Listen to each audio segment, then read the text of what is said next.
হে আমার ভাই ও বোনেরা, আমরা কত চিন্তার মধ্য দিয়ে দিন পার করতে হয়, কিন্তু মহান আল্লাহ তাআলা আমাদের সকল সমস্যার সমাধান তিনি নিজেই বলে দিয়েছেন। তিনি আমাদের কখনো নিরাশ করেন নাই। চিন্তা থেকে হেফাজতের দুয়া 7 বার পড়তে হবে। হাসবিয়াল্লাহু লা ইলাহা ইল্লা হুয়া আলাইহি তাওয়াক্কালতু ওয়া হুয়া রাব্বুল আরশিল আযীম।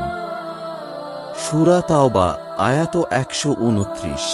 অর্থ, আমার জন্য আল্লাহ তাআলাই যথেষ্ট, তিনি ব্যতীত কোন মাবুদ নাই। তাহারই উপর আমি ভরসা করিলাম, তিনি আরশে আজিমের মালিক। আবু দাউদ হাদিস নং 4995, আন্তর্জাতিক নং 5080 থেকে 5081।